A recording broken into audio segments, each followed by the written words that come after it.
listening to the National Pulse on SAfm. SAfm. You know, there are many ways to reflect heritage, but I would think, family names or surnames, the foods we eat, the clothes we wear, the cultural expression, religious expression maybe, and there are a few other things too, all reflects powerful symbols of heritage.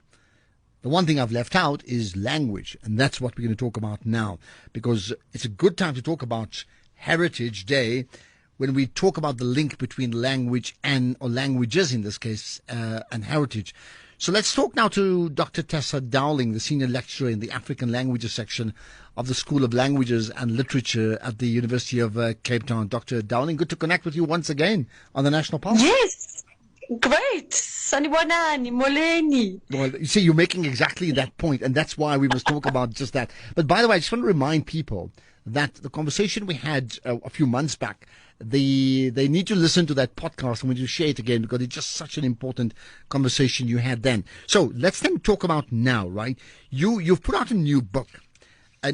What is? I'm still writing it. I'm still writing the new book, but it was so fascinating to hear I think it was your last caller who said outdated. Yeah. And I really, that resonates with me because nyani outdated, and we have to update. We have to update not only the culture and the way we do things, but also the language. The language has updated it itself. The languages in South Africa are just so rich with change and innovation and wackiness and humor, and yet no one's written it down. So that is what I'm doing at the moment, trying to write it down and update the way we teach the languages as well. Okay, well that's important, which means that certain words that maybe belong to a certain language only could well evolve into another language and be spoken in that other language as part of their language. I mean, that's the type of way that human beings evolve, don't they?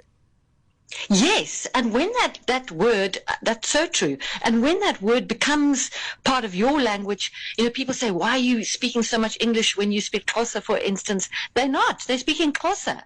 Just like we say accommodation, when we're speaking English, it's so accommodation, it was not originally English, it was a French word. And so all the words are available to us, part of the resources we can use and become that part of that language. And I think that the way we teach, even our dictionaries, do not reflect the different way we count in South Africa. We no longer count using traditional, for example, Xhosa or Zulu or Sotho ways of counting. We use the English, originally English ways of counting, but we still insist on asking questions. When we're teaching mother tongue maths, using, the old way of counting, which has fallen off. It's not there anymore. And no wonder people fail maths if they're learning it in a language that's foreign to them, which they're told is their language, but they've never come across it before. Okay. So we've got these strange things. Well, there you are. So for you then, on Heritage Day, what does a Heritage Day mean to you, or what does heritage mean to you? And B, what do you understand by the link between language and heritage? I gave a few other examples before, like foods and culture and religion and the clothing, and I would think that language anchors it. But let me not be the expert you are. Go ahead and tell us. To me, I was thinking of the beautiful Xhosa and Zulu word and Nguni word, itemba. It's hope. And the hope in what we have together, what we share, to share. What we are able to share. And I think that as South Africans, we share so much. We share a fantastic sense of humor and a fantastic work ethic and creativity that is there in our languages. Those of us who study language are absolutely blown away by what is happening to languages in South Africa. We are not dismayed. We are delighted by this, and researchers from all over the world come to research our languages because of this innovation within them. And yet, I think what your one caller was saying, it's like we're trying to tell people, but they don't want to tap into this newness, this creativity, the smolanyana, like that when, I think it was Batabile, Dlamini, the smolanyana skeletons that we have. The smolanyana skeletons are not actually skeletons, they're smolanyana creativities that we have, they're actually huge things that we could tap into. So to me, our heritage is what we go back, what we share in terms of our common lexicon that we grew together.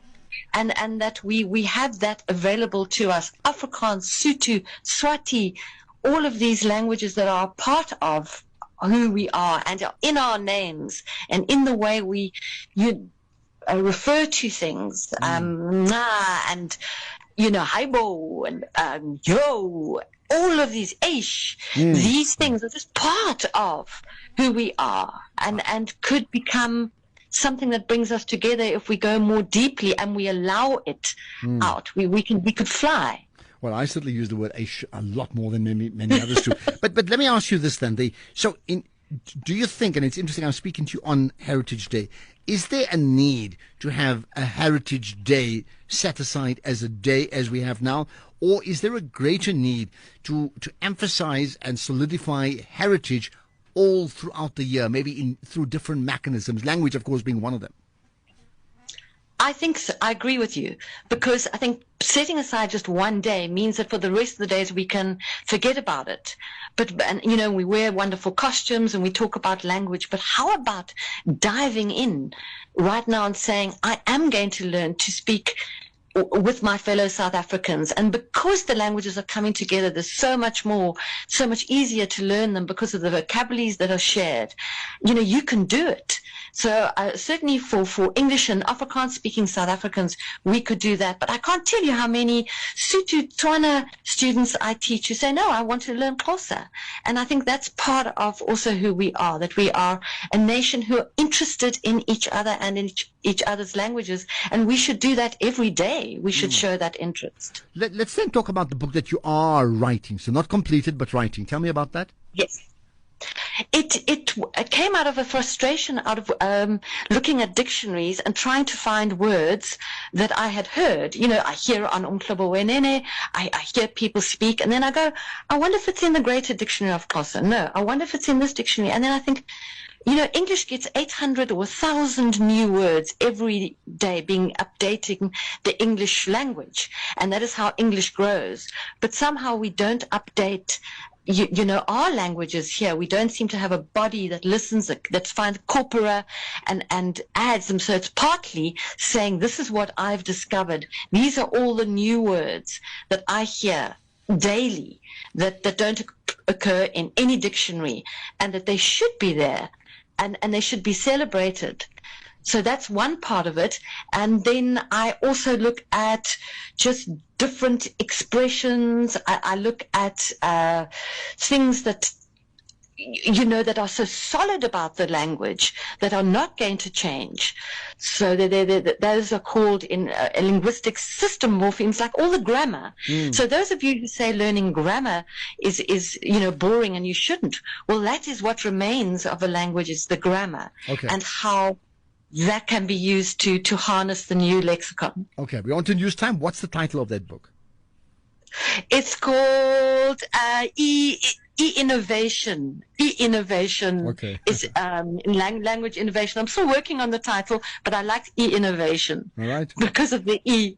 Absolutely. In fact, it started before e-commerce, and why don't we claim it anyway? Yes. Dr. Tessa Dowling, appreciate your time. I'll certainly look forward to reading E-Innovation whenever it does come about. Thank you for your time. There we are. That connection, language and culture and heritage, oh, so important.